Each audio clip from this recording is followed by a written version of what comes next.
Hey everybody, before we get into this video, just a reminder that I am offering demo reviews. Become a channel member. Link is in the description and all the information is listed there. I review demos every Sunday, so check it out. Hey everybody, welcome back to another video. Today I'm going to be talking about lazy crosshair placement. Now, we're going to be on Inferno, so the best example of lazy crosshair placement comes right in this corridor. Okay. Now, I'm not going to explain what lazy crosshair placement is. I'll do a little run through two different ways, and then you guys can hopefully see the difference, okay?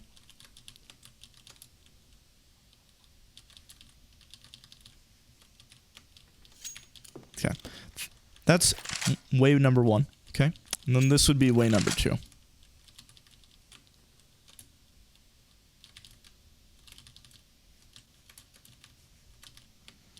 So kind of similar. The only real difference is posting around this corner, okay? Is that one person with the lazy crosshair placement is going to be posted right here before they can see the angle. The person with the non-lazy crosshair placements are going to be looking at head level and then peeking into it. Now, it's not really necessary. This angle, like, isn't the most important. Like, nobody's really going to be playing here most of the time.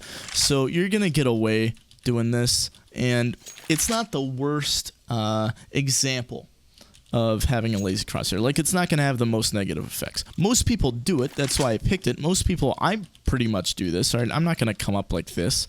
I'm going to pre-aim it. And that's why I picked it as the example, right?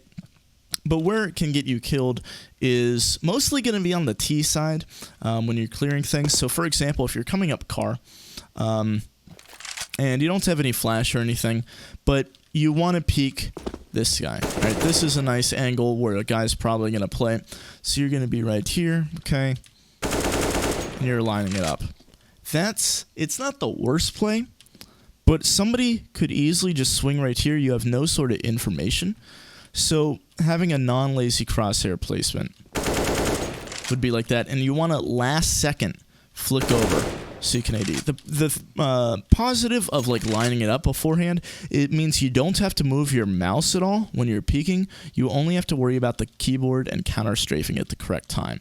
Okay. When you do this, you have to do both. So that's why if you saw right there, real nice and slow, I'll try it again, is that right before I swing out, that's when I'm going to go here and then just make the micro adjustment with my mouse. All right, but I'll do it real time one more. So I'm right here, okay? And then right before I swing out, you saw I flicked here and then I swung out onto it. You don't want to, like, if I want to peek CT again, you don't want to just come up to this angle like this, all right? There's been so many demos that I've reviewed where people just do that, okay? They gun out, you know, and they come up like that. No, you want to be posted here, and then right before you go, that's when you want to line up. And it's something that you got to get in the habit of doing.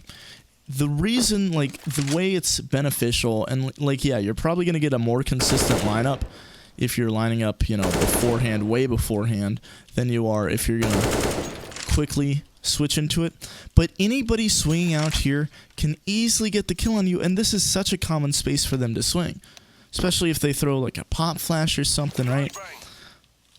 Or even this guy. This guy's even better,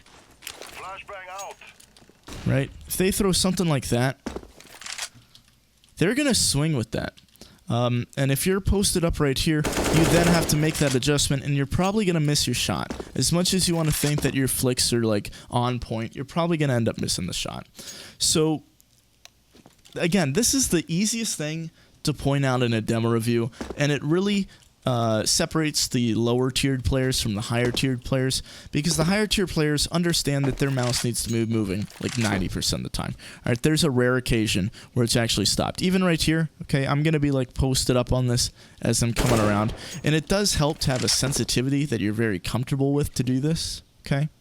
Where maybe lower-level players are going to come up like this and peek into it, and you're probably not even going to be lined up as well as I'm lining up. I'm not lining up perfectly by any means, but you might even be like off a little bit or aiming too low coming into it. You're probably going to be aiming too low. But just posting up on one of these corners and rounding it properly is going to make such a difference, and you won't notice it immediately, but the amount of times where maybe you're trying to do something and the enemy team swings out and does something else, all right, it's going to help you get those kills. So just a little short video today. Thanks for watching. Hope you learned something, and I'll see you next time.